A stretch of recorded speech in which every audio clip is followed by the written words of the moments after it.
Hello and welcome back. We have understood how gradient descent algorithm works, or how it's actually learning the theta step by step and reaching to the global, minimal error place or the best fit place. And we have understood what are logits or the theta transpose x, how it works. Let us try to understand, the math behind the gradient descent algorithm. Right? More about the math behind the gradient descent algorithm. If you think you have only one x and one y, right? Only anyway the target variable is going to be one. And if your linear equation has got will be the hypothesis function is going to be like this: theta 0 plus theta on x. Suppose that for simplicity and to represent our data and the cost function on two-dimensional plot, I have eliminated this theta 0. So when I eliminated the theta 0, it became theta on x, right? Theta on x1 or x. We have only one parameter now, and the cost function, right? I said that cost function should be convex so that you know that there is a theta where the minimal error is there, right? And we have drawn a graph between, right? If you try to look at this, we have drawn a graph between the theta and the cost function, because in gradient descent algorithm, the algorithm is playing with the theta and trying to see whether that is the minimal error place or not. So if the cost function is convex, right, you know that there is one theta where the minimal error is there, right? So to find out that the cost function should be convex function, right? So here in the example, in the handwritten notes, right, we have taken it as y cap minus y whole square, but here I am saying 1 by 2m sigma is equal to 1 to m h of x minus y, it's nothing but y cap minus y whole square. Okay, whether you take 1 by 2m or not, it doesn't matter. Okay, the function is going to be convex and you will converge to the global minimum. For simplicity, I used that the squared error as the function, and in the graph I drawn also I have used the same function, but that's okay. So if you take this h of x and substitute here the theta on x1, right, because theta 0 we eliminated, it becomes, the function becomes like this, right? The goal of the algorithm, the gradient descent algorithm, is to reduce the cost, to minimize the cost. Initially it chose some random theta, the cost was high, it slowly reduced the cost. The goal it is trying to reach to minimize the cost, right? It is trying to minimize the cost with each step. It is taking help from the slope of the tangent of the cost function to move in a right direction. We have seen that here, right? Slope of the cost function and then multiplied with alpha and reducing slowly, right? So that's the gradient descent algorithm. And this math is needed, and we'll see how it is needed in the coming slides. So the next theta is equal to current theta minus alpha into the cost function's slope at theta. We have seen that, right? Theta is equal to theta minus alpha 0.1 into slope of the tangent at the current theta. We have seen that, right? How it is working.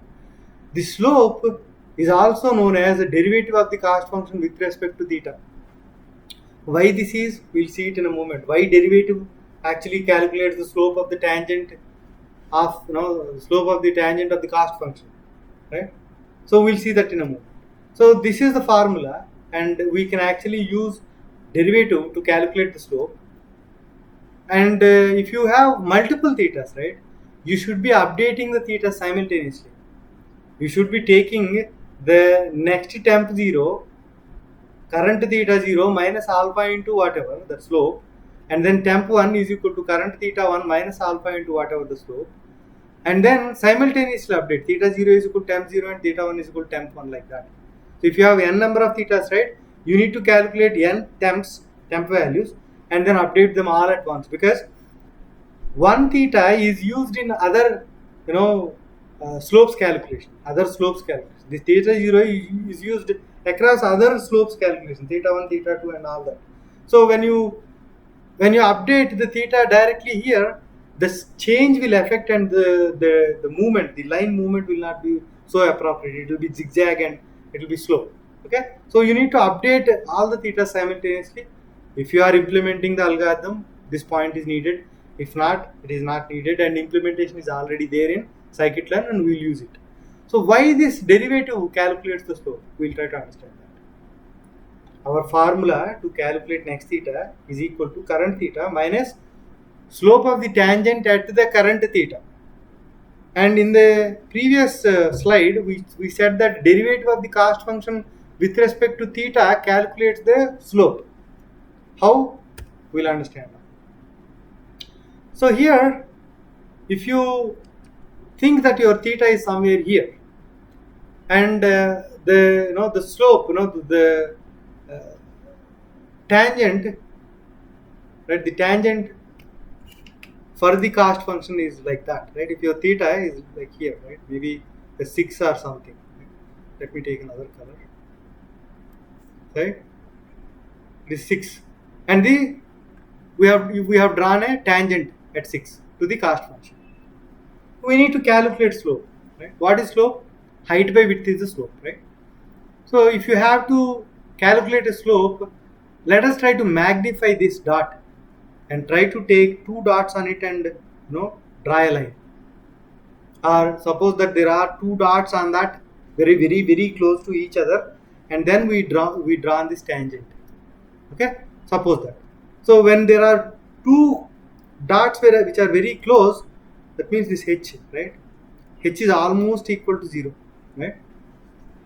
And then I said height by width is the slope. We need to calculate height of this and width of this, right? Width is height h, we know, right? Because the dots are very close to each other. Theta and theta plus h are very close to each other, right? At theta, the y value is j of theta, right? And theta plus h, the y value is j of theta plus h. So here on this line, this point is theta plus j of theta plus h. This point is j of theta. When you subtract this part from this whole part, you will get this part, right? So we need that. That's the h, height. We know width. What is the height by width? J of theta plus h minus j of theta by h. H is almost equal to 0. It is, you can write, we can write this formula as like this: limit h tends to 0, j of theta plus h minus j of theta by h, right?